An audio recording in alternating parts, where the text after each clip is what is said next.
Hey, hi everybody. This is Bill MacPhee. Welcome to another episode of Mental Wellness Today presents Recovery Blog with Bill MacPhee. Hi, I'm your host, Bill MacPhee. And for those of you who don't know me, I consider myself a recovery expert. I was diagnosed with schizophrenia in 1987. I was hospitalized 6 different times, lived in 3 different group homes, and had a suicide attempt. Today I publish Z Magazine in the US and SZ Magazine in Canada, and I also have books and DVDs out. But anyways, that's enough about me. Today is Monday, the 22nd of September 2014, and welcome to the blog. I hope you had a great weekend. It was a beautiful weekend here in Fort Erie, Ontario, right not too far from Niagara Falls, Ontario. Lots of sunshine, and though it did rain a little bit on Sunday, so I was glad I cut the grass. Cut the grass the Friday night. Cut the grass, so that was good. I needed that. Listen, what are we going to talk today? We're going to talk take a question today that came from a friend of mine, Angelina. And actually, too, before we get into that, I talked about the weekend, and hopefully your weekend was good. I spent a lot of time reading. I happen to be on. I'm reading this book called "The Long Walk to Freedom" by Nelson Mandela. This is the book here, Nelson Mandela's book. It's his autobiography. It's a huge book. It's almost 650 pages. I think I'm not. I think I'm close to 300 pages, but excellent book. Hard to read though because talks mentions a lot of names and a lot of African names, and so it's hard to get through those points all the time. But the message is great. It was all about apartheid in South Africa in the early 50s. And Nelson was a freedom fighter, and he had a lot of obstacles, but it was very interesting. It's I wouldn't say it keeps you reading all the time, but it does make you come back to it, and a lot of it sticks with you, and it's kind of neat. So that's what I did on my weekend. Hopefully, you guys had a good weekend too. Okay, let's go get to the next thing. I mentioned to you. Oh, yeah, I mentioned to you. I got an email from Angelina, and I'm gonna read that to you. Her question in a bit, in a few minutes. But what I wanted to just allude to a little bit is YouTube. I love YouTube. I'm watching YouTube all the time. Different things on there. It's great. Just do a search, and you come up with different videos. And I do a lot of variety of things. I listen to business things on YouTube, or I listen to if something really goes viral or something, I might watch it. But usually I just do a lot of searching in that, and I do a lot of searching of music. I really like music, and it's really neat. So the reason I'm just telling you this is because Angelina's sent me in a question, and I got to tell you, one of my favorite videos is. Billy Bob Thornton. You know Billy Bob Thornton. I really didn't know him too well. Uh, the name. I always heard the name, but I never really knew who he was. But anyways, I guess Billy Bob Thornton was married to Angelina Jolie. And so, anyways, if you go to, I just like watching Billy Bob Thornton in his band sing, and he has a song called Angelina, and he sings that. So you know what? If you want to check that out, check that out. Just go to YouTube and type in Billy Bob Thornton Angelina, and that video will come up. It's really neat. He definitely has his own kind of style. Okay, so back to Angelina, you had a question here. You said how to deal with feelings of unworthiness and thinking so negatively, but to feel that I even deserve to think negative thoughts or suicidal ideation is the problem. So obviously here, Angelina's comment on a couple things, some negative thoughts and some suicidal ideation and everything like that, which we definitely have to take seriously. I mean, this falls under depression, and I want to talk a little bit about depression. I know that I was depressed at one time, and you know what? If no one, if you're listening to this and you've never gone through a chronic depression, I gotta tell you, it's a terrible thing. It is one of the worst things in the world, worst feelings in the world. very, very dark that you see, and mountains or molehills become mountains and everything like that. So let me talk a little bit about depression. There's what's known as situational depression or grieving depression. And what that is that's kind of a natural thing. Sometimes we come up across things where something in our lives, a big adjustment or a big loss or something has happened. Somebody may have died, or there's been a breakup in a family, or different things like that. Sudden, shocking things. And what happens is that people kind of get depressed. They'll withdraw. They'll kind of be sad and blue. And you know what? That's okay. That might be, that's not a chronic depression. That's what happens, which is situational and sort of is more of a grieving depression. You can argue that grieving and depression is kind of the same, but really grieving is just basically a loss where you've had a loss and the symptoms are there of grieving and of situational depression. However, the big difference with grieving and situational depression is that usually you don't have those suicidal thoughts. When those suicidal thoughts come in and you are chronically depressed, that's where it gets very dangerous and it gets very hard to deal with.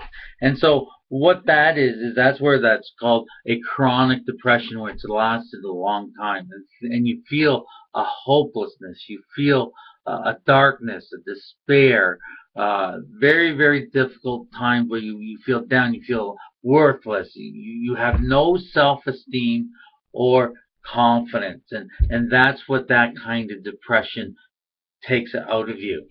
Now, and we may have suicidal thoughts all the time. I know that when I was chronically depressed, I was on the couch for 5 years dealing with my negative symptoms of schizophrenia and depression, and it was very, very bad. However, what happens is that when we are feeling that way, we have what we know as a very poor self-esteem and a very poor uh, um, self-esteem and confidence in ourselves. And that's one thing that everybody at one time or another who deals with mental illness has a um, is a poor self-esteem and a lack of confidence. Now I'm going to give you an example of how self-esteem happens to us. I can remember when I was at a Canadian Mental Health Association meeting early on in my illness, and they had a speaker up there, and the speaker was basically talking about. He was an architect, and he was talking about schizophrenia, and he suffered from schizophrenia. And one of the questions came from the audience, and I was in the audience, and one of the questions came to them, and they asked him, they said, "Did you know that you'd beat this illness?" And the person up there speaking said, "Yes, I knew I'd beat this illness because I was too smart for it." And I heard that and I said, "Well, Bill, there's absolutely no hope for you because you're not smart enough to beat this illness." And that's what lack of self-esteem is. That's what our poor self-esteem does to us. Now, self-esteem is basically how we feel about ourselves on the inside. And confidence is that inside out. Confidence is being able to project our good self-esteem. So when we do have good self-esteem and we like ourselves, and our definition of recovery is when you wouldn't want to be anybody else but who we are today. So when we have that self-esteem, then we show it on the outside. It comes out to us. It bubbles out from us, and that's what confidence is. Now, one show with this illness, with a lot of times with mental illness, we are very, very fragile. We're very fragile. And I can remember when I first started my business, I was calling marketing firms I'd be calling marketing firms, and one day I was calling, I talked to a few of them, and I went to bed, and then the next day I got up and I started calling again.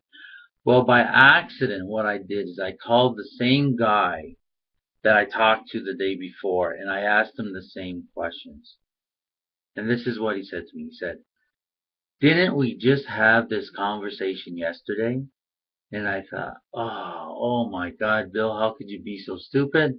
You just called this guy yesterday and asked him the same questions, and this man just says, didn't we just have this conversation yesterday? And that put me in bed with the covers over my head for 3 days. I did not come out for 3 days. That's what lack of self-esteem is. That's what fragile. That's how fragile we can be with mental illness. So, anyways, I want to tell you. So with chronic depression, when we have it for long periods of time and it's very severe, where we have those suicidal thoughts and we have our poor self-esteem, and that we have to recognize that this is a depression and not grieving or not situational depression. It's a real chronic depression. Now, I want to tell you as well is that with chronic depression, there doesn't have to be anything that really triggers it. Like in situational depression, there's something that usually triggers it. But with chronic depression, you can go back and you can think of things, and there may be no reason in your history, no reason in your present circumstances, no reason in your future circumstances that you should be depressed. That's because depression is a real disease. It's a real mental illness, and because it can hit anybody without any real triggering point. It's just a biochemical, genetic thing. However, going back to Angelina's question, what can you do? And you know what, Angelina? First of all, you know what? Antidepressants, if you see your doctor, will be put on an antidepressant. That's great. I mean, I was on antidepressants as well. For me, I don't know if they worked as well, but maybe they did. So, and it's hard to tell because you know what? Maybe when I was on antidepressants, they elevated my mood a little bit, but I was just so deep and dark that even though it elevated my mood, I didn't notice that difference because I was so down, dark, and chronic depression.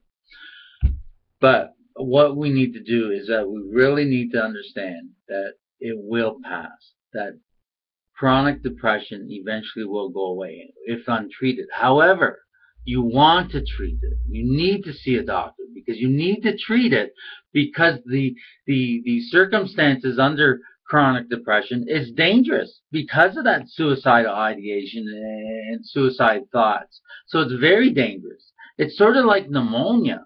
I mean, if you have pneumonia, you let it go and let it go. It's eventually going to go away.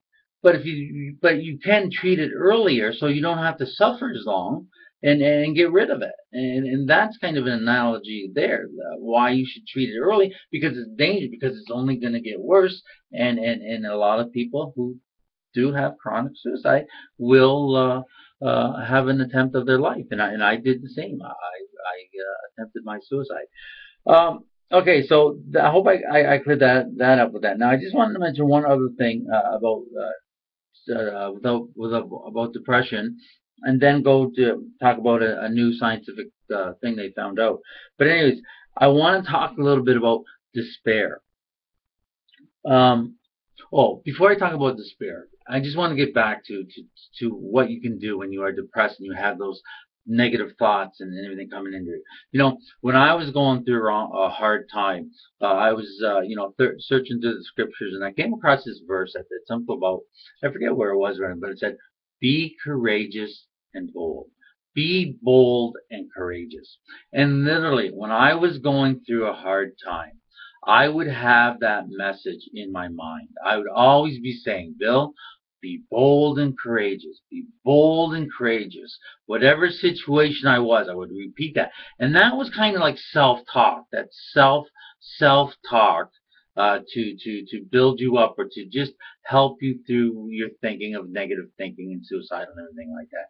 And so, Angelina, so I would suggest just get something happy in your mind, some words, so whether it be scripture or something you find, or just a saying, or just, even that, you just take my saying and say, be bold and courageous. Or another thing that I always say, which I found so true in hindsight, is that there's always a way. There's always a way. You know what? I always think that in business and in life has the same definition, and that's solving one problem after the other. That's what we do in life, and that's what we do in business. We solve one problem after the other. So so think about it. Say, there's always a way. Be strong or be bold and courageous, and then we just got to keep on that. Okay, going back to, I wanted to talk to you about despair. I can remember being at a conference and this doctor was telling me that was saying that, what, everybody was coming to me because they want to be put on antidepressants. They want to be put on the antidepressants. And he said, I was saying, no, because you're not depressed. He says, you're living in despair. There's despair. And there's a difference between depression and despair.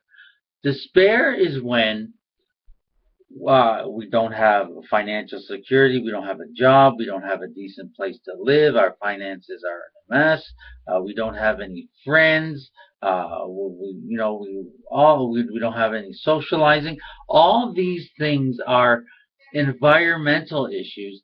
They're not depression. So I just want to let you know that there's a difference between depression and despair. And there's a difference between situational depression, chronic depression, and grieving. Okay, now getting back to, oh yes, so one more thing about depression, and then I'll end, is that there's just basically in the news we heard that they may have discovered a blood test for depression, and we have that article. We have an article about that on our website at www.mentalwellnesstoday.com. But what they do is that they think that they found certain markers that they can identify people who have depression. And to me, that's not that big of a breakthrough because I don't think that depression is that hard to diagnose or that hard to recognize in somebody or know. And even ourselves, we kind of know when we're depressed or sad or something like that. But they've done markers. Now, what would be really neat is that if they could find out if you're prone to depression or if you have the genetic whatever it is, or the potential to become chronically depressed, then that would be something. Now, I'm not 100% sure on that, but go to the website, read that article, but they definitely found markers because I think they tested 12 people and 6 of them, people who were depressed, were not in the study, and then the other 6 they found the markers in there that all of these people were depressed or something. Anyways, if you're interested in that, go read the article. Okay, I think I'm going to wrap up here. So you know what, Angelina, you know what? Don't if you're very suicidal, if you have that suicide idea, if it's you got to tell somebody, you got to get your doctor involved and everything like that. However, don't put yourself down. Watch it, work on your self-esteem, your confidence. We have to always remember that we want to be we wouldn't want to be anybody else but who we are today, and we got to find what works. We need to become problem solvers. We need to break things down in little steps and little pieces and say, this is the problem. How am I going to battle it? How am I going to battle it? And there's always a way. So thank you for this, and just anytime you want to email me with a question at vmcphee@magpiemags.com, or send me something. If you have something on a conference or anything, I'll announce it on this blog. But anyways, thanks for being here, and remember, there is life after mental illness. Have a great day.